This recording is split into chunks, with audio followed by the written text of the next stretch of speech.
Hi ನಮಸ್ತೆ, ನಾನು ನಿಮ್ಮ ಈರಣ್ಣ ಪಟ್ಟಣಶೆಟ್ಟಿ ಕುಂದಾನಗರಿ ಬೆಳಗಾವಿಯಿಂದ. ಪ್ರಿಯ ಸ್ಪರ್ಧಾ ಮಿತ್ರರೇ, ನನ್ನ ಈರಣ್ಣ ಪಟ್ಟಣಶೆಟ್ಟಿ ಜಿಯೋಗ್ರಫಿ ಎಂಬ ಯೂಟ್ಯೂಬ್ ಚಾನೆಲಲ್ಲಿ ಇವತ್ತು ಭೂಗೋಳಶಾಸ್ತ್ರಕ್ಕೆ ಸಂಬಂಧಪಟ್ಟ ಒಂದು ವಿಶೇಷವಾದ ಪ್ರಶ್ನೋತ್ತರಗಳ ಚರ್ಚಾ ಕಾರ್ಯಕ್ರಮವನ್ನು ತೆಗೆದುಕೊಂಡು ನಿಮ್ಮ ಮುಂದೆ ಬಂದಿದ್ದೀನಿ. ಹಾಗಾದರೆ ಇಲ್ಲಿ ನಿಮಗೆ ಕಾಣಿಸುತ್ತಿರುವ 7 ಪ್ರಶ್ನೆಗಳ ಅದ್ಭುತವಾದ ಮಾಹಿತಿಯನ್ನು, ಹಿಂದೆ ಕೇಳಲಾಗಿರುವ ಮುಂದೆ ಕೇಳಬಹುದಾದ ಸಂಭವನೀಯ ಪ್ರಶ್ನೆಗಳ ಮಾಹಿತಿಯನ್ನು ಹೊತ್ತುಕೊಂಡು ನಿಮ್ಮ ಮುಂದೆ ಬಂದಿದ್ದೀನಿ. ಹಾಗಾದರೆ ಮತ್ತಕ್ಕೆ ತಡ, ನೇರವಾಗಿ ವಿಷಯಕ್ಕೆ ಹೋಗೋಣ ಸ್ನೇಹಿತರೆ. ಹಾಗಿದ್ರೆ ಸ್ನೇಹಿತರೆ, ಈ ಒಂದು ಪ್ರಶ್ನೋತ್ತರ ಚರ್ಚಾ ಕಾರ್ಯಕ್ರಮವನ್ನು ಆರಂಭಿಸುವ ಮೊದಲು ಕರ್ನಾಟಕದ ಹೆಸರಾಂತ ಸ್ಪರ್ಧಾತ್ಮಕ ಆನ್ಲೈನ್ ತರಬೇತಿ ಕೇಂದ್ರದ ಒಂದು ವಿಶೇಷವಾದಂತಹ ತರಬೇತಿ ಕೇಂದ್ರ ಸಾಧನಾ ಅಕಾಡೆಮಿ ಶಿಕಾರಿಪುರ. ಆ ಸಾಧನಾ ಅಕಾಡೆಮಿ ಶಿಕಾರಿಪುರದ ಒಂದು ಅದ್ಭುತವಾದ ಆನ್ಲೈನ್ ಆ್ಯಪ್ ಸಾಧನಾ ಆ್ಯಪ್ನಲ್ಲಿ ಇಡೀ ಒಂದು ಸಾಧನಾ ಅಕಾಡೆಮಿಯ ಟೀಮ್ ಮುಂದೆ ಬರಲಿರುವಂತಹ ಪೊಲೀಸ್ PSI ಸ್ಪರ್ಧಾತ್ಮಕ ಪರೀಕ್ಷೆಗಳ ಹಿತದೃಷ್ಟಿಯಿಂದ ಒಂದು ಸಾಧನಾ ಆ್ಯಪಲ್ಲಿ ಟೆಸ್ಟ್ ಸಿರೀಸನ್ನು ಆರಂಭ ಮಾಡ್ತಾ ಇದೆ. ಆದ್ದರಿಂದ ಕರ್ನಾಟಕದ ಎಲ್ಲ ಸ್ಪರ್ಧಾರ್ಥಿಗಳು ಆ ಸಾಧನಾ ಆ್ಯಪ್ಗೆ ವಿಸಿಟ್ ಕೊಟ್ಟು ಅಲ್ಲಿ ನಡೆಸಲಾಗುವಂತಹ ಒಂದು ಮಾದರಿ ಪ್ರಶ್ನೋತ್ತರ ವಿಶೇಷವಾದ ಪರೀಕ್ಷೆಯನ್ನು ಅಟೆಂಡ್ ಆಗಿ ಅಂತ ಈ ಮೂಲಕ ಕೇಳಿಕೊಳ್ತಾ, ತಮ್ಮ ಓದುವ ಸಾಮರ್ಥ್ಯ, ಇನ್ನೂ ಯಾವ ವಿಷಯದಲ್ಲಿ ಯಾವ ರೀತಿ ಓದಬೇಕು, ನಿಮ್ಮ ಒಂದು ಮೆರಿಟ್ ಲಿಸ್ಟಲ್ಲಿ ನೀವು ಎಲ್ಲ ರೀತಿಯ ವಿಷಯಗಳಿಗೆ ಅದ್ಭುತವಾದಂಥ ಅಂಕಗಳನ್ನು ಪಡ್ಕೊಳ್ಬೇಕಾದ್ರೆ, ನಿಮ್ಮ ಸಾಮರ್ಥ್ಯವನ್ನು ಚೆಕ್ ಮಾಡ್ಕೋಬೇಕಾದ್ರೆ ಆ ಸಾಧನಾ ಆ್ಯಪ್ ನಡೆಸುತ್ತಿರುವಂಥ ಟೆಸ್ಟ್ ಸಿರೀಸ್ಗೆ ಅಟೆಂಡ್ ಆಗಿ ಅಂತ ಹೇಳ್ತಾ, ಈರಣ್ಣ ಪಟ್ಟಣಶೆಟ್ಟಿಯಾದ ನಾನು ನನ್ನ ಒಂದು ಯೂಟ್ಯೂಬ್ ಚಾನೆಲಲ್ಲಿ ಇವತ್ತು ಭೂಗೋಳಶಾಸ್ತ್ರದ ಪ್ರಶ್ನೋತ್ತರ ಚರ್ಚಾ ಕಾರ್ಯಕ್ರಮದೊಂದಿಗೆ ಬಂದು ನಿಮ್ಮನ್ನು ಭೇಟಿಯಾಗ್ತಿದ್ದೀನಿ. ಅದರ ಜೊತೆಗೆ ಇನ್ನೊಂದು ವಿಶೇಷವಾದಂತಹ ಮಹತ್ವಾಕಾಂಕ್ಷೆಯ ವಿಷಯ ನಿಮ್ಮ ಮುಂದೆ ತೆಗೆದುಕೊಂಡು ಬಂದಿದ್ದೀನಿ. ಅದು ಏನು ಅಂತಂದರೆ, ನನ್ನ ಒಂದು ಮುಂದಿನ ನನ್ನ ಶಿಕ್ಷಕ ವೃತ್ತಿಯ ಪಯಣದ ಈ ಸಮಯದಲ್ಲಿ ನನ್ನ ಮುಂದಿನ ಭಾವಿ ಯೋಜನೆಯನ್ನು ನಿಮ್ಮ ಮುಂದೆ ಆದಷ್ಟು ಬೇಗ ಮತ್ತೊಂದು ವಿಶೇಷ ವಿಡಿಯೋದಲ್ಲಿ ಮಹಾಸಂಚಿಕೆಯೊಂದಿಗೆ ಬಂದು ಆ ವಿಶೇಷವಾದಂತಹ ನನ್ನ ಒಂದು ಮುಂದಿನ ಒಂದು ಅದ್ಭುತವಾದ ಪ್ಲ್ಯಾನನ್ನು ನಿಮ್ಮ ಮುಂದೆ ಹಂಚ್ಕೊಳ್ತೀನಿ. ಆಯ್ತಲ್ವಾ? ಆದಷ್ಟು ಬೇಗ ಅದೊಂದು ವಿಶೇಷ ಸಂಚಿಕೆಯೊಂದಿಗೆ ಬಂದು ನಿಮ್ಮನ್ನು ಭೇಟಿಯಾಗ್ತೀನಿ. ಹಾಗಿದ್ದರೆ ಮತ್ತೆ ಕೆತ್ತಡ, ಈಗ ನೇರವಾಗಿ ನಮ್ಮ ಇವತ್ತಿನ ಚರ್ಚಾ ಕಾರ್ಯಕ್ರಮಕ್ಕೆ ಹೋಗೋಣ ಅಂತ ಹೇಳ್ತಾ, ಫೆಬ್ರವರಿ 2 ಅಥವಾ 3ನೇ ವಾರದಲ್ಲಿ ನನ್ನ ಈ ಚಾನೆಲ್ನಲ್ಲಿ ಒಂದು ದೊಡ್ಡ ಮಹಾಸಂಚಿಕೆಯನ್ನು ತೆಗೆದುಕೊಂಡು ಬಂದು ಕರ್ನಾಟಕದ ಸ್ಪರ್ಧಾರ್ಥಿಗಳಿಗೆ ಅವರ ಬದುಕಿಗೆ ದಾರಿ ತೋರಿಸುವಂತಹ ಒಂದು ಅದ್ಭುತವಾದ ಮಹಾ ವಿಷಯವನ್ನು ತೆಗೆದುಕೊಂಡು ಆ ಮಹಾಸಂಚಿಕೆಯನ್ನು ತೆಗೆದುಕೊಂಡು ಬಂದು ನಿಮ್ಮನ್ನು ಭೇಟಿಯಾಗ್ತೀನಿ. ಆ ಒಂದು ವಿಶೇಷವಾದ ಪ್ರಯೋಜನವನ್ನು ಎಲ್ಲರೂ ಪಡ್ಕೊಳ್ಬೇಕಂತ ಈ ಮೂಲಕ ಕೇಳ್ಕೊಳ್ತಾ ಇದ್ದೀನಿ. ಹಾಗಿದ್ರೆ ಈ ಕ್ಷಣದ ಮೊಟ್ಟ ಮೊದಲ ಪ್ರಶ್ನೆ. ಓಕೆ ಸ್ನೇಹಿತರೆ, ಈ ಕ್ಷಣದ ಮೊಟ್ಟ ಮೊದಲ ಪ್ರಶ್ನೆ, ತಾಮ್ರಪರ್ಣಿ ಯಾವುದರ ಉಪನದಿಯಾಗಿದೆ? ನೀವೇನು ಮಾಡಿ, ಇದು ಒಂದು ವಿಡಿಯೋ ನೋಡ್ತಿರುವಾಗಲೇ ಕಮೆಂಟ್ ಬಾಕ್ಸ್ನಲ್ಲಿ ಮತ್ತು ಅಲ್ಲಿ ಲೈವ್ ಚಾಟ್ ಆಪ್ಷನ್ಸ್ ಬರ್ತಾ ಇದ್ರೆ ನೀವು ಕಮೆಂಟ್ ಮಾಡ್ತಾ ಹೋಗಬೇಕಾಗತ್ತೆ. ತಾಮ್ರಪರ್ಣಿ ಯಾವುದರ ಉಪನದಿ ಅಂತ ಕೇಳಿದ್ದಾರೆ. ಆಯ್ತಲ್ವಾ? ತಾಮ್ರಪರ್ಣಿ ಯಾವುದರ ಉಪನದಿ ಅಂತ ಕೇಳಿದ್ದಾರೆ. ಲೈವ್ ಚಾಟಲ್ಲಿ ಎಲ್ಲರೂ ಆನ್ಸರ್ ಮಾಡ್ತಾ ಹೋಗಬೇಕು. ಸೊ ನಾವು ಇಲ್ಲಿ ಗಮನಿಸ್ತಾ ಹೋಗ್ತೀವಿ. ಆಯ್ತಲ್ವಾ? ಓಕೆ, ಹಾಗಾದರೆ ಇಲ್ಲಿ ತುಂಬ ಜನ ಆನ್ಸರ್ ಮಾಡ್ತಾ ಇದ್ದೀರಿ, ನಾವು ಸಹ ಅಬ್ಸರ್ವ್ ಮಾಡ್ತಾ ಇದ್ದೀವಿ. ಹಾಗಿದ್ರೆ ತಾಮ್ರಪರ್ಣಿ ಯಾವುದರ ಉಪನದಿ? ಎಸ್, ತುಂಬ ಜನ ಕರೆಕ್ಟ್ ಆನ್ಸರ್ ಮಾಡ್ತಾ ಇದ್ದೀರಿ. ಹಾಗಾದರೆ ತಾಮ್ರಪರ್ಣಿ ಯಾವುದರ ಉಪನದಿ ಅನ್ನೋದಕ್ಕೆ ಈಗ ನಾನು ನಿಮಗೆ ನೇರವಾಗಿ ಉತ್ತರ ಹೇಳ್ತಾ ಹೋಗ್ತೀನಿ. ಇದು ಬೆಳಗಾವಿ ಜಿಲ್ಲೆಯ 2 ಜೀವನದಿಗಳಲ್ಲಿ ಒಂದಾಗಿರುವ ಘಟಪ್ರಭಾ ನದಿಯ ಉಪನದಿ. ಹಾಗಾದರೆ ಘಟಪ್ರಭಾ ನದಿ ಎಷ್ಟು ಉಪನದಿಗಳನ್ನು ಹೊಂದಿದೆ ಅಂತ ಕೇಳ್ತಾರೆ. ಹಿರಣ್ಯಕೇಶಿ, ಮಾರ್ಕಂಡೆಯ, ತಾಮ್ರಪರ್ಣಿ. ಹಾಗಾದರೆ ತಾಮ್ರಪರ್ಣಿ ಯಾವುದರ ಉಪನದಿ ಅಂತ ಕೇಳ್ತಾರೆ. ಯಾವುದಿದು? ಘಟಪ್ರಭಾ ನದಿಯ ಉಪನದಿ. ನೆನ್ಪಿಟ್ಕೊಳ್ಳಿ, ಘಟಪ್ರಭಾ. ಓಕೆ, ನೀವು ಪಾಯಿಂಟ್ ಬರಿತಾ ಹೋಗಬೇಕು, ಸುಮ್ಮನೆ ಅಲ್ಲಿ ವಿಡಿಯೋ ನೋಡ್ತಾ ಹೋಗೋದಲ್ಲ ಗೆಳೆಯರೇ. ಆಯ್ತಲ್ವಾ? ತಾಮ್ರಪರ್ಣಿ ಘಟಪ್ರಭಾ ನದಿಯ ಉಪನದಿ. ಹಾಗಾದರೆ ಘಟಪ್ರಭಾ ನದಿ ಎಲ್ಲಿ ಉಗಮ ಆಗುತ್ತೆ? ಘಟಪ್ರಭಾ ನದಿಯು ಮಹಾರಾಷ್ಟ್ರದ ಸಿಂಧದುರ್ಗ ಜಿಲ್ಲೆಯ ಅಂಬೋಲಿ ಘಾಟ್ ಹತ್ತಿರ ಉಗಮವಾಗುತ್ತದೆ. ಇಲ್ಲಿ ತಾಮ್ರಪರ್ಣಿಯ ಒಂದು ಯಾವುದರ ಉಪನದಿದು? ಘಟಪ್ರಭಾ ನದಿ. ಹಾಗಾದರೆ ಘಟಪ್ರಭಾ ನದಿಯ ಬಗ್ಗೆ ಒಂಚೂರು ಮಾಹಿತಿಯನ್ನು ನೋಡ್ತಾ ಹೋಗೋಣ. ಆಯ್ತಲ್ವಾ? ಇಲ್ಲೇ ನಾನು ನಿಮ್ಗೆ ಒಂಚೂರು ಅದ್ರ ಬಗ್ಗೆ ಕಂಪ್ಲೀಟ್ ಮಾಹಿತಿ ಕೊಡ್ತಾ ಹೋಗ್ತೀನಿ. ಘಟಪ್ರಭಾ ನದಿ ಎಲ್ಲಿ ಉಗಮ ಆಗುತ್ತೆ ಅಂತ ಕೇಳ್ತಾರೆ. ಇದು ಮಹಾರಾಷ್ಟ್ರದ ಸಿಂಧದುರ್ಗ ಜಿಲ್ಲೆಯ ಮಹಾರಾಷ್ಟ್ರದ ಸಿಂಧದುರ್ಗ, ನೆನ್ಪಿಟ್ಕೊಳ್ಳಿ, ಮಹಾರಾಷ್ಟ್ರದ ಸಿಂಧದುರ್ಗ ಜಿಲ್ಲೆಯ ಅಂಬೋಲಿ ಘಾಟ್ ಹತ್ತಿರ ಉಗಮವಾಗುತ್ತದೆ. ಯಾವ ಘಾಟ್ ಹತ್ತಿರ? ಅಂಬೋಲಿ ಘಾಟ್ ಹತ್ತಿರ ಉಗಮವಾಗುತ್ತದೆ.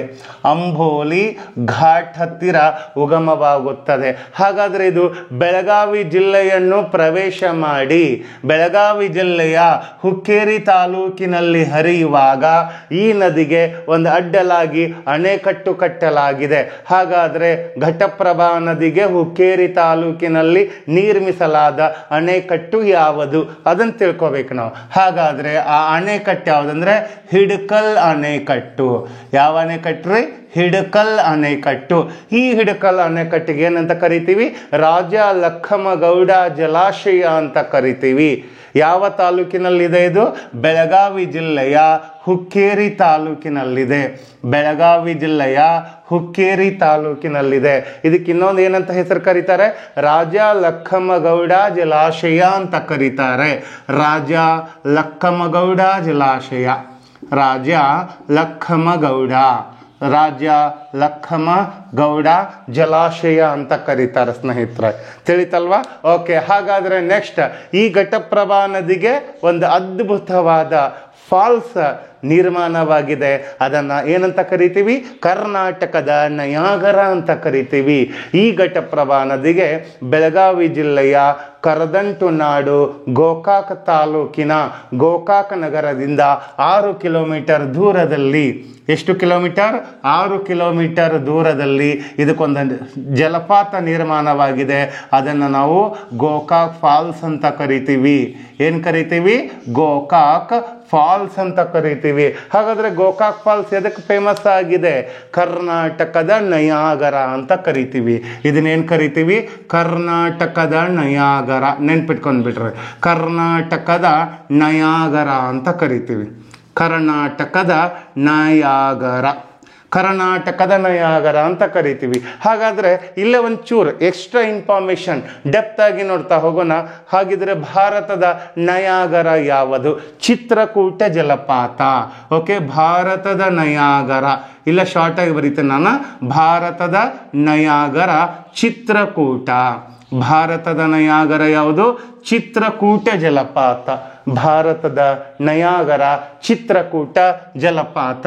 ಅದೇ ರೀತಿ ದಕ್ಷಿಣ ಭಾರತದ ನಯಾಗರ. ದಕ್ಷಿಣ ಭಾರತದ ನಯಾಗರ ಯಾವುದು ಕೇಳ್ತಾರೆ? ಹೊಗೇನಕಲ್. ಯಾವುದ್ರಿ?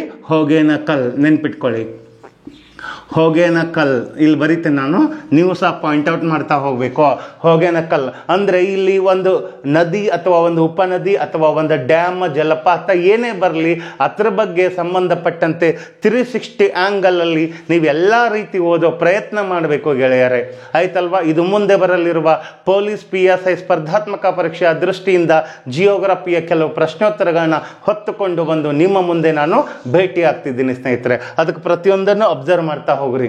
ಆಯ್ತಲ್ಲ? ಎಷ್ಟು ಸಾಧ್ಯ ಆಗುತ್ತೋ ನನ್ನ ಸಮಯದ ಇತಿಮಿತಿಯಲ್ಲಿ ಇದನ್ನು ಹೇಳೋ ಪ್ರಯತ್ನ ಮಾಡ್ತೀನಿ. ಇದಕ್ಕೆ ಸಂಬಂಧಪಟ್ಟಂತೆ ಮತ್ತಷ್ಟು ಪ್ರಶ್ನೆಗಳು ಮುಂದಿನ ವಿಡಿಯೋದಲ್ಲಿ ಬರ್ತಾವೆ. ಅವಾಗ ಮತ್ತೆ ಹೆಚ್ಚಿನ ಮಾಹಿತಿಯನ್ನು ಹೇಳುವ ಪ್ರಯತ್ನ ಮಾಡೋಣ. ಆಯ್ತಾ? ದಕ್ಷಿಣ ಭಾರತದ ನಯಾಗರ, ಕರ್ನಾಟಕದ ನಯಾಗರ ನೋಡಿದರೆ ಈಗೇನು ಮಾಡೋಣ? ಉತ್ತರ ಕನ್ನಡದ ನಯಾಗರ. ಉತ್ತರ ಕನ್ನಡದ ನಯಾಗರ ಯಾವುದು ಕೇಳ್ತಾರ? ಸಾತೋಡಿ ಜಲಪಾತ. ಉತ್ತರ ಕನ್ನಡದ ನಯಾಗರ ಸಾತೋಡಿ ಜಲಪಾತ. ಯಾವ ಜಲಪಾತ? ಸಾತೋಡಿ ಜಲಪಾತ ಅಂತ ಕರಿತೀವಿ. ಓಕೆ, ಹಾಗಾದರೆ ಘಟಪ್ರಭಾ ನದಿ ಬಗ್ಗೆ ಇಷ್ಟು ಮಾಹಿತಿನ ನೋಡಿದ್ದೀವಿ. ಇದು ನೆಕ್ಸ್ಟು ಬಾಗಲಕೋಟೆ ಜಿಲ್ಲೆಯಲ್ಲಿ ಹೋಗಿ ಕೃಷ್ಣಾ ನದಿಗೆ ಸಂಗಮವಾಗುತ್ತೆ. ಆರಂಭದಿಂದ ಅಂತ್ಯದವರೆಗೆ 216 ಕಿಲೋಮೀಟರ್ ಉದ್ದವಾಗಿ ಘಟಪ್ರಭಾ ನದಿ ಹರಿಯುತ್ತೆ. ಹಾಗಾದರೆ ಘಟಪ್ರಭಾ ನದಿಯ ಪ್ರಮುಖ ಉಪನದಿಗಳು ಯಾವುವು? ಹಿರಣ್ಯಕೇಶಿ, ಮಾರ್ಕಂಡೇಯ, ತಾಮ್ರಪರ್ಣಿ ಅಂತ ಬರುತ್ತೆ. ಹಾಗಾದರೆ ಇದರಲ್ಲಿ ಬರುವಂಥ ಮಾರ್ಕಂಡೇಯ ಅಂತ ಹೇಳಿದ್ನಲ್ಲ, ಆ ಮಾರ್ಕಂಡೇಯ ನದಿಗೆ ಮಾರ್ಕಂಡೇಯ ಜಲಪಾತ ಸೃಷ್ಟಿಯಾಗಿದೆ.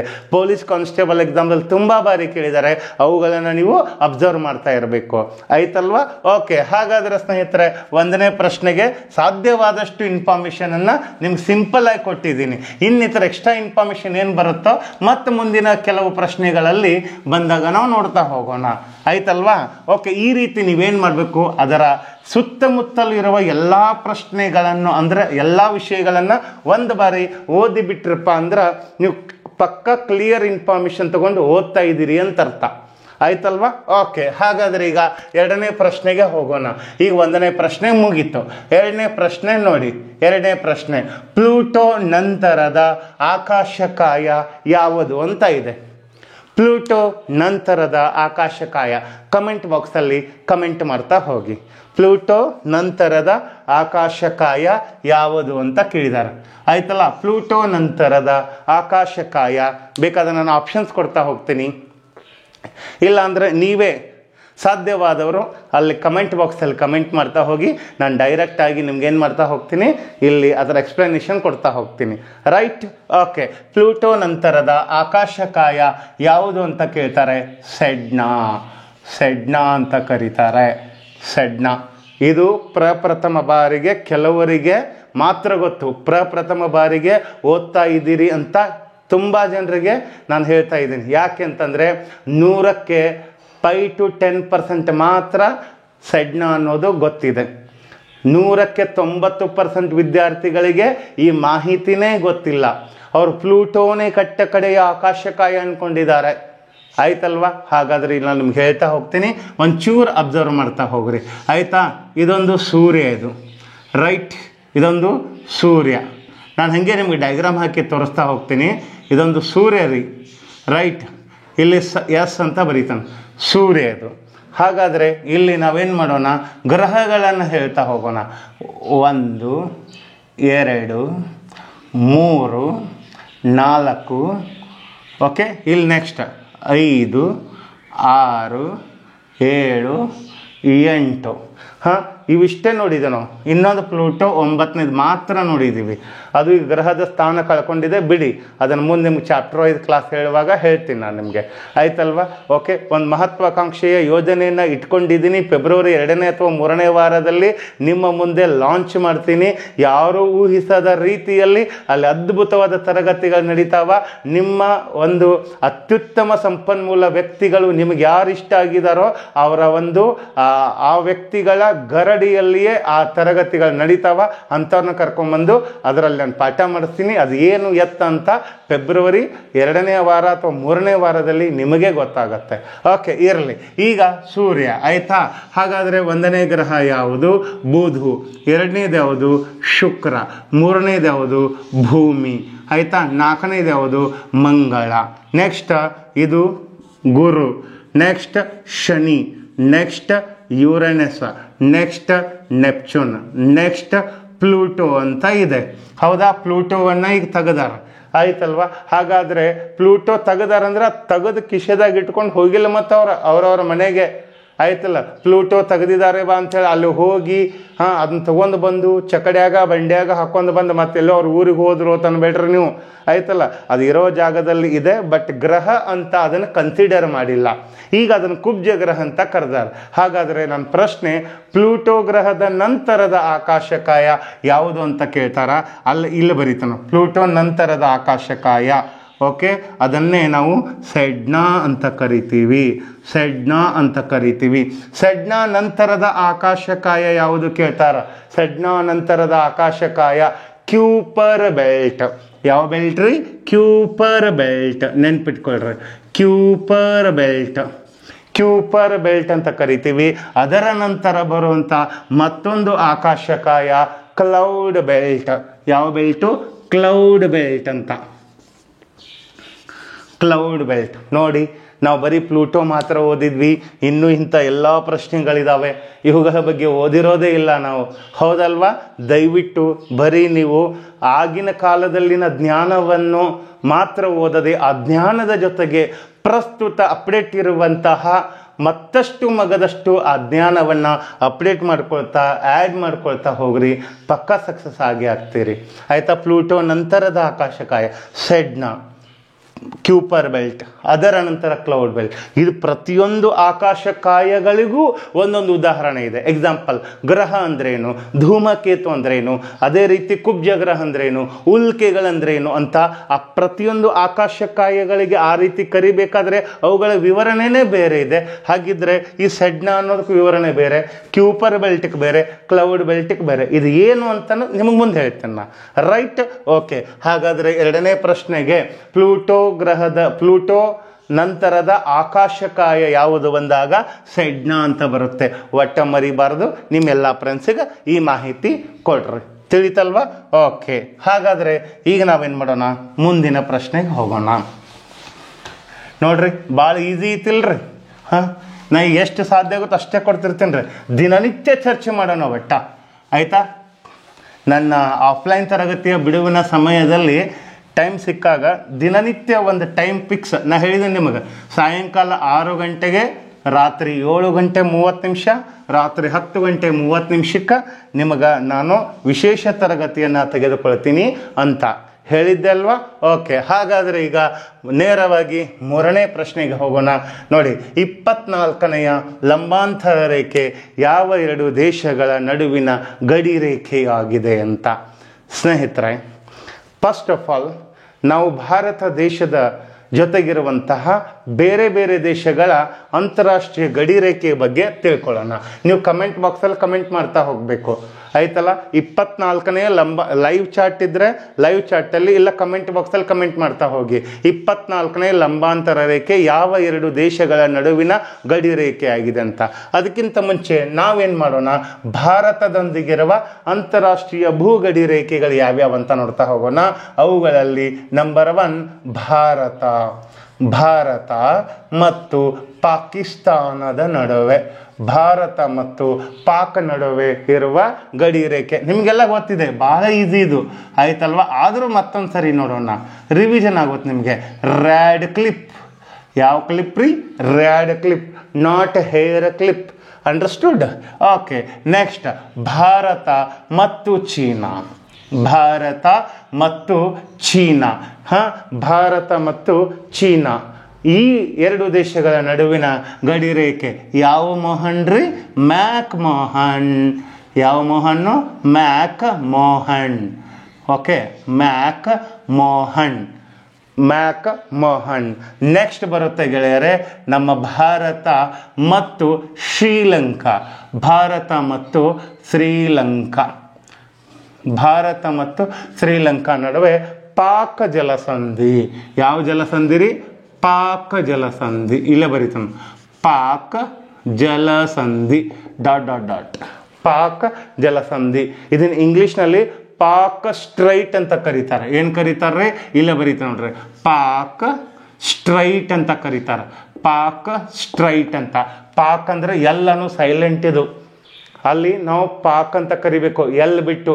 ನಮ್ಮ ಉತ್ತರ ಕರ್ನಾಟಕ ಮಂದಿ ಏನು ಮಾಡ್ತಾರೆ, ಸರ್ ನಾವು ಅದರಲ್ಲಿರೋ ಪ್ರತಿ ಅಕ್ಷರವನ್ನು ಅಲ್ಲಿ ಬಳಸಿಯೇ ಹೇಳ್ತೀವಿ ಅಂತ ಅಂತಿರ್ತಾರೆ. ನೀವು ಹಾಗೆಲ್ಲ ಬಳಸಿ ಹೇಳಕತ್ರ ಅದು ಪಾಲಕ ಪಲ್ಯ ಆಕೈತೆ ನೋಡ್ರಿ. ಹೌದಾ ಇಲ್ವಾ? ಅದಕ್ಕೆ ಪಾಕ್ ಸ್ಟ್ರೈಟ್.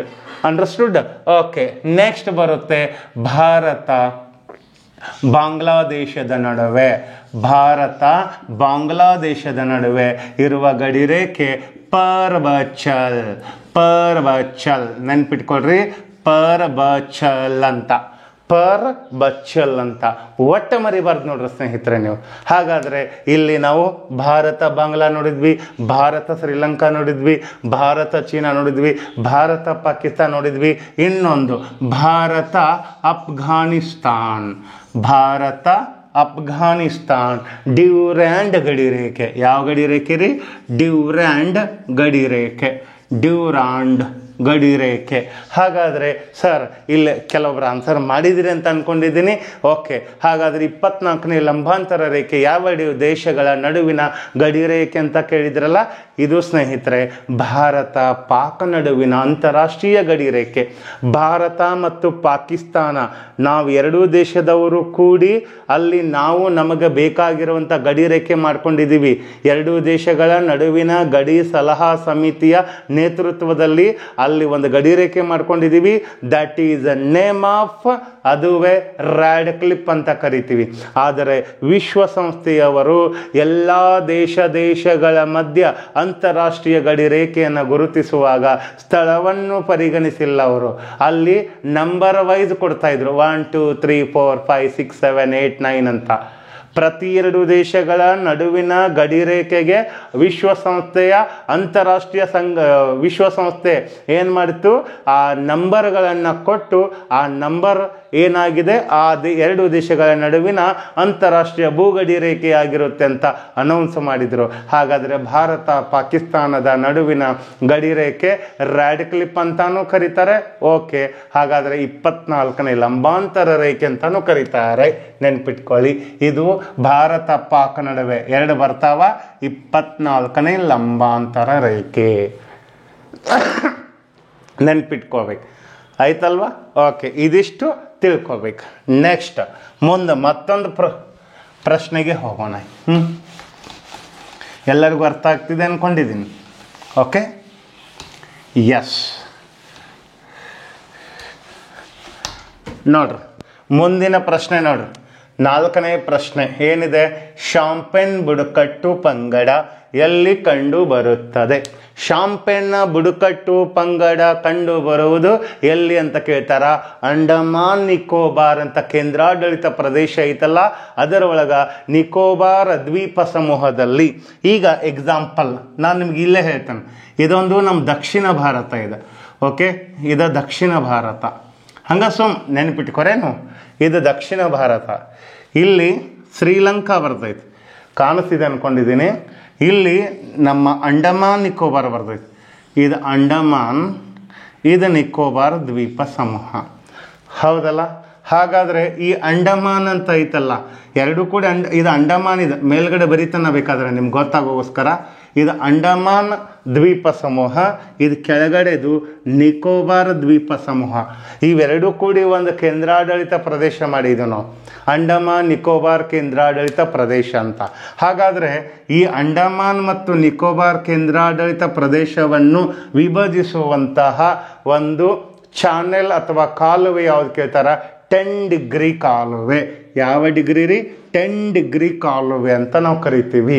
ಹಾಗಾದರೆ ಇಲ್ಲಿ ಮೇಲ್ಗಡೆ ಅಂಡಮಾನ್, ಕೆಳಗಡೆ ನಿಕೋಬಾರ್.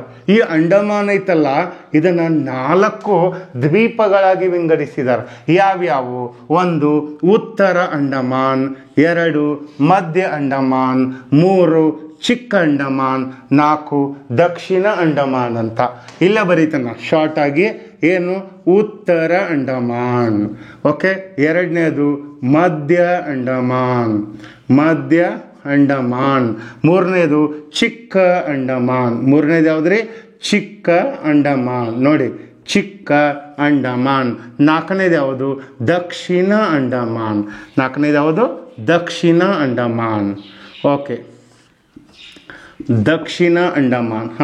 ಓಕೆ, ದಕ್ಷಿಣ ಅಂಡಮಾನ್ ಅಂತ ಇದೆ. 4 ದ್ವೀಪ ಸಮೂಹಗಳು. ಈ ಕೆಳಗಡೆ ಬರೈತಲ್ಲ ನಿಕೋಬಾರ್ ದ್ವೀಪ ಸಮೂಹ, ಇದನ್ನು 3 ದ್ವೀಪಗಳಾಗಿ ವಿಂಗಡಿಸಿದ್ದಾರೆ. ಯಾವ್ಯಾವು? 1 great Nicobar, 2 car Nicobar, 3 little Nicobar ಅಂತ. ಹಾಗಾದರೆ ಇಲ್ಲಿ ಸ್ನೇಹಿತರೆ ಪ್ರಶ್ನೆ ಏನಿದೆ, ಶಾಂಪೇನ್ ಎಂಬ ಬುಡಕಟ್ಟು ಪಂಗಡ ಎಲ್ಲಿ ಕಂಡು ಬರುತ್ತದೆ ಅಂತ ಅವರ ಪ್ರಶ್ನೆ ಕೇಳಿದಾರಲ್ವಾ ಗೆಳೆಯರೆ? ಹಾಗಿದ್ರೆ ಶಾಂಪೇನ್ ಎನ್ನುವ ಬುಡಕಟ್ಟು ಪಂಗಡ ನಿಕೋಬಾರ್ದಲ್ಲಿ ಕಂಡು ಬರುತ್ತದೆ. ಈ ಅಂಡಮಾನ್ ಅಂತ ಐತಲ್ಲ, ಇಲ್ಲಿ 4 ಬುಡಕಟ್ಟು ಪಂಗಡಗಳ ಕಂಡು ಬರ್ತಾವೆ. ಯಾವ್ಯಾವ ಅಂತ ನೋಡ್ತಾ ಹೋದರೆ, 1 ಅಂಡಮಾನಿಸ್, ಗ್ರೇಟ್ ಅಂಡಮಾನಿಸ್. ಇಲ್ಲೇ ಇತರದ್ದು ಹೇಳ್ತಾ ಇದ್ದೀನಿ. ಯಾವ ಥರದ್ದು? ಅಂಡಮಾನ್ದು. ಟೋಟಲ್ ಎಷ್ಟು ಕಂಡು ಬರ್ತಾವಪ್ಪ ಅಂದ್ರೆ 4 ಕಂಡು ಬರ್ತಾವೆ. ಇಲ್ಲೇ ನಿಮಗೆ ಬೇಕಂದ್ರೆ ಗೊತ್ತಾಗೋಸ್ಕರ ಬರೀತಾನೆ. ಅಂಡಮಾನ್ದಲ್ಲಿ ಟೋಟಲ್ ಎಷ್ಟಪ್ಪ ಅಂದ್ರೆ 4 ಬುಡಕಟ್ಟು ಪಂಗಡ ಕಂಡು ಬರ್ತಾವೆ ಅಂಡಮಾನ್ದಲ್ಲಿ. ಅವು ಯಾವ್ಯಾವ ಅಂತ ನಾವು ನೋಡ್ತಾ ಹೋದಾಗ, 1 ಗ್ರೇಟ್ ಅಂಡಮಾನಿಸ್. ಯಾವುದ್ರಿ? 1 ಗ್ರೇಟ್ ಅಂಡಮಾನಿಸ್. 2ನೇದು ಓಂಗೆ, 2ನೇದು ಓಂಗೆ. 3ನೇದು ಝರ್ವಾ ಅಥವಾ ಜರ್ವಾಸ್ ಅಂತ ಕರೀತಾರೆ. ಜರ್ವಾಸ್ ಅಂತ ಕರೀತಾರೆ. ಓಕೆ, 4ನೇದು ಸೆಂಟೆನೆಲಿಸ್ ಅಂತ ಕರೀತಾರೆ. 4ನೇದು ಯಾವುದು? ಸೆಂಟೆನೆಲಿಸ್ ಅಂತ ಕರೀತಾರೆ. ಸೆಂಟೆನೆಲಿಸ್ ಬಹಳ ಸರಿ ಪ್ರಶ್ನೆ ಕೇಳಿದಾರ. ಕರೆಕ್ಟ್. ರಾಜ್ಯ ಸರ್ಕಾರ ನಡೆಸುವ ಎಲ್ಲ ಸ್ಪರ್ಧಾತ್ಮಕ ಪರೀಕ್ಷೆಗಳಲ್ಲಿ ನಾವು ಲೆಕ್ಕ ಹಾಕ್ತಾ ನೋಡ್ತಾ ಹೋದಾಗ 11 ಪರೀಕ್ಷೆಗಳಲ್ಲಿ ಇದರ ಬಗ್ಗೆ ಪ್ರಶ್ನೆ ಕೇಳಿದ್ದಾರೆ. 11 ಪರೀಕ್ಷೆಗಳಲ್ಲಿ. ಪೊಲೀಸ್ ಕಾನ್ಸ್ಟೇಬಲ್ PSIಗಂತೂ ಲೆಕ್ಕ ಇಲ್ಲದಷ್ಟು ಕೇಳಿದ್ದಾರೆ. ನಿಮಗೆ ಸುಳ್ಳು ಹೇಳಿದ್ರೆ ಬೇಕಾದ್ರೆ ಲಾಸ್ಟ್ ಎಕ್ಸಾಮ್ ಏನು ನಡೆದವಲ್ಲ ಇಲ್ಲಿವರೆಗೂ 2002ರಿಂದ ಇಲ್ಲಿವರೆಗೂ ಆ ಓಲ್ಡ್ ಪ್ರಶ್ನೆ ಪತ್ರಿಕೆಗಳನ್ನ ಕೆಣಕಿ ನೋಡ್ರಿ, ಅಗೆದು ಬಗೆದು ನೋಡಿ, ಇವು ಸಿಕ್ಕೇ ಸಿಗ್ತಾವೆ. ಇವು 4 ಬುಡಕಟ್ಟು ಪಂಗಡಗಳು ಆಯ್ತಲ್ವಾ. ಹಾಗಾದ್ರೆ ಇವು ಯಾವ ಅಂತ ಕೇಳ್ತಾರ, ನಿಗ್ರಿಟೋ ಜನಾಂಗ. ಯಾವ ಜನಾಂಗ? ನಿಗ್ರಿಟೋ ಜನಾಂಗದ 4 ಬುಡಕಟ್ಟು ಪಂಗಡಗಳು ಅಂಡಮಾನ್ ದ್ವೀಪ ಸಮೂಹ ಒಳಗ. ಅದೇ ರೀತಿ ನಿಕೋಬಾರ್ ದ್ವೀಪ ಸಮೂಹ ಒಳಗ ಎಷ್ಟು ನೋಡಿ, ನಿಕೋಬಾರ್ ದ್ವೀಪ ಸಮೂಹ ಒಳಗ ಮತ್ತೆ ಏನಾಗ್ತಾವಪ್ಪ ಅಂದ್ರ ಇಲ್ಲಿ 2 ಬುಡಕಟ್ಟು ಪಂಗಡಗಳ ಕಂಡು ಬರ್ತಾವ. 2 ಅಂಡಮಾನ್ ದ್ವೀಪ ಸಮೂಹ ಒಳಗ 4 ಅಂತ ಹೇಳಿದ್ದೀನಿ, ನಿಕೋಬಾರ್ ದ್ವೀಪ ಸಮೂಹಗಳ ಒಳಗ 2 ಅಂತ ಹೇಳಿದ್ದೀನಿ. ಹಾಗಾದ್ರೆ 2 ಯಾವ್ಯಾವ ಅಂತ ನೋಡ್ತಾ ಹೋದಾಗ, 1 ಗ್ರೇಟ್ ನಿಕೋಬಾರಿಸ್. ಒಂದೇದು ಯಾವುದು? ಗ್ರೇಟ್ ನಿಕೋಬಾರಿಸ್. ಬಹುಶಃ ನಿಮ್ಗೆ ಕಾನ್ಸಲ್ ಅನ್ಕೊಂಡಿದ್ದೀನಿ, ಇಲ್ಲಿ ಬರೀತು ನೋಡಿ. Okay, 1 great Nicobarese, 1 great Nicobarese. ಇನ್ನೊಂದು ಶಾಂಪೆನ್. 2ನೇದು ಯಾವುದು? ಶಾಂಪೆನ್. ಹಾಗಾದರೆ ಶಾಂಪೆನ್ ಎಲ್ಲಿ ಕಂಡು ಬರುತ್ತೆ? ನಿಕೋಬಾರಿಸ್ನಲ್ಲಿ ಕಂಡು ಬರುತ್ತೆ.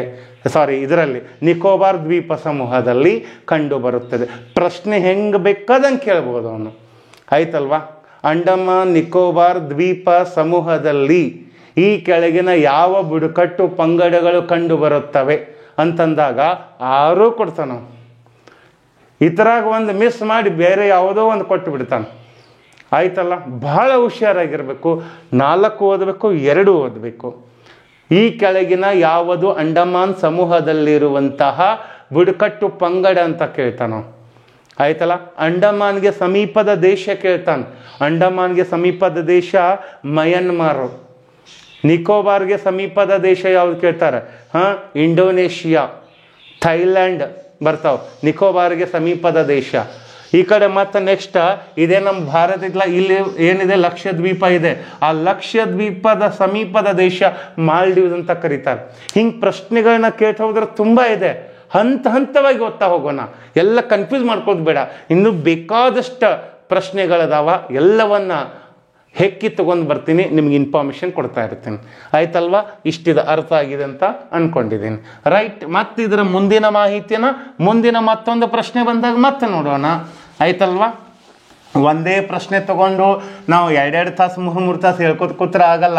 ಚಾಪ್ಟರ್ ವೈಸ್ ಥಿಯರಿ ಕ್ಲಾಸ್ ಹೇಳುವಾಗ ಕಂಪ್ಲೀಟ್ ಮಾಹಿತಿ ಕೊಡ್ತೀನಿ, ಅದನ್ನು ತಲೆ ಕೆಡಿಸ್ಕೋಬೇಡ್ರಿ, ಆಯ್ತು. ಹಾಗಾದರೆ ಈಗ ನೆಕ್ಸ್ಟ್ 5ನೇ ಪ್ರಶ್ನೆ, ಭಾರತದ ಗಿರಿಧಾಮಗಳ ರಾಣಿ ಯಾವುದು ಅಂತ ಕೇಳ್ತಾರೆ. ಭಾರತದ ಗಿರಿಧಾಮಗಳ ರಾಣಿ ಯಾವುದು ಅಂತ ಕೇಳ್ತಾರ? ಶಿಮ್ಲಾ ಅಂತ ಕರಿತೀವಿ ನಾವು. ಯಾವುದ್ರಿ? ಶಿಮ್ಲಾ ಅಂತ ಕರಿತೀವಿ. ಹಾಗಾದರೆ ಭಾರತದ ಗಿರಿಧಾಮಗಳ ರಾಣಿ ನೋಡ್ರಿ, ಭಾರತದ ಶಾರ್ಟಾಗಿ ಬರೀತೀನಿ, ಗಿರಿಧಾಮಗಳ ರಾಣಿ ನೋಡ್ರಿ, ಭಾರತದ ಗಿರಿಧಾಮಗಳ ರಾಣಿ. ಭಾರತದ ಗಿರಿಧಾಮಗಳ ರಾಣಿ ಯಾವುದು ಅಂತ ಕೇಳ್ತಾರೆ? ಭಾರತದ ಗಿರಿಧಾಮಗಳ ರಾಣಿ ಶಿಮ್ಲಾ ಅಂತ ಕರಿತೀವಿ. ಇಲ್ಲೇ ಇದ್ರ ಕೆಳಗೆ ಬರೀತೀನಿ, ಶಿಮ್ಲಾ. ಓಕೆ, ಶಿಮ್ಲಾ. ಓಕೆ, ಹಾಗಾದರೆ ದಕ್ಷಿಣ ಭಾರತದ ಗಿರಿಧಾಮಗಳ ರಾಣಿ ಯಾವುದು? ನೀವು ಕಮೆಂಟ್ ಬಾಕ್ಸಲ್ಲಿ ಕಮೆಂಟ್ ಮಾಡ್ತಾ ಹೋಗ್ಬೇಕು ಗೆಳೆಯರೆ, ರೈಟ್. ಹಾಗಾದರೆ ದಕ್ಷಿಣ ಭಾರತದ ಗಿರಿಧಾಮಗಳ ರಾಣಿ, ದಕ್ಷಿಣ ಭಾರತದ ಗಿರಿಧಾಮಗಳ ರಾಣಿ ನೋಟ್ ಮಾಡ್ತಾ ಹೋಗ್ರಿ. ದಕ್ಷಿಣ ಭಾರತದ ಗಿರಿಧಾಮಗಳ ರಾಣಿ ಯಾವುದು ಅಂತ ಕೇಳ್ತಾರೆ. ಹಾಗಾದರೆ ದಕ್ಷಿಣ ಭಾರತದ ಗಿರಿಧಾಮಗಳ ರಾಣಿ ಉದಕಮಂಡಲ ಅಥವಾ ಊಟಿ ಅಂತ ಕರೀತಾರೆ. ಓಕೆ, ಊಟಿ ಅಂತ ಕರೀತಾರೆ, ಉದಕಮಂಡಲ ಅಥವಾ ಊಟಿ. ಕರ್ನಾಟಕದ ಗಿರಿಧಾಮಗಳ ರಾಣಿ ಯಾವುದು? ನೆಕ್ಸ್ಟ್ ಅದನ್ನ ಇಲ್ಲೇ ನೋಡಿಬಿಡೋಣ. ಓಕೆ, ಕರ್ನಾಟಕದ ಗಿರಿಧಾಮಗಳ ರಾಣಿ, ಕರ್ನಾಟಕದ ಗಿರಿಧಾಮಗಳ ರಾಣಿ, ಕರ್ನಾಟಕದ ಗಿರಿಧಾಮಗಳ ರಾಣಿ. ಎಸ್, ಕರ್ನಾಟಕದ ಗಿರಿಧಾಮಗಳ ರಾಣಿ ಚಿತ್ರದುರ್ಗ ಜಿಲ್ಲೆಯ ಜೋಗಿಮಟ್ಟಿ. ಚಿತ್ರದುರ್ಗ ಜಿಲ್ಲೆಯ ಜೋಗಿಮಟ್ಟಿ ನೆನ್ಪಿಟ್ಕೊಳ್ರಿ, ಚಿತ್ರದುರ್ಗ ಜಿಲ್ಲೆಯ ಜೋಗಿಮಟ್ಟಿ.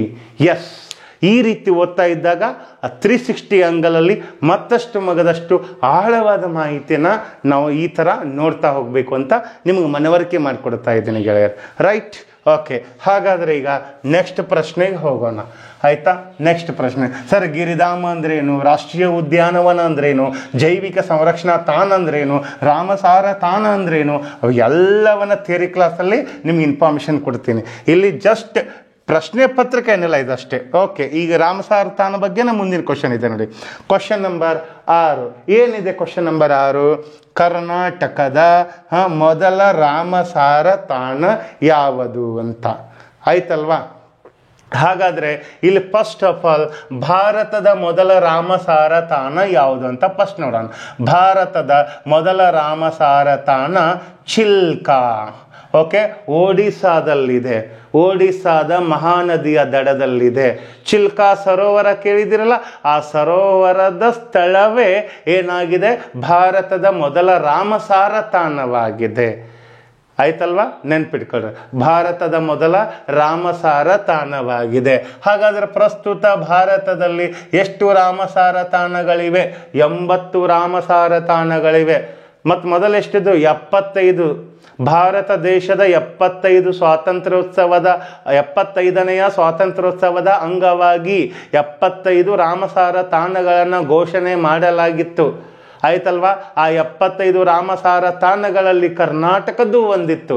ಈಗ ಪ್ರಸ್ತುತ ಭಾರತದಲ್ಲಿ 80 ಇದಾವ. ಹಾಗಾದರೆ ಕರ್ನಾಟಕದಲ್ಲಿ ಎಷ್ಟು ಕೇಳಿದರೆ 4 ರಾಮಸಾರ ತಾಣಗಳಿವೆ. ಇದು 80 ಇದಾವಲ್ಲ, ಇದು ಇಂಡಿಯಾದಲ್ಲಿದು. ನೆನ್ಪಿಟ್ಕೊಳ್ಳಿ, ಇಂಡಿಯಾದಲ್ಲಿ 80 ಇದಾವ, ನಮ್ಮ ಕರ್ನಾಟಕದಲ್ಲಿ 4 ಇದಾವೆ. ಹಾಗಾದರೆ ಕರ್ನಾಟಕದ ಮೊದಲ ರಾಮಸಾರ ತಾಣ ಯಾವುದು ಅಂತ ಪ್ರಶ್ನೆ ಕೇಳಿದ್ದಾರೆ.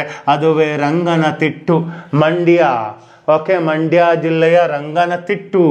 ಮಂಡ್ಯ ಜಿಲ್ಲೆಯ ರಂಗನತಿಟ್ಟು.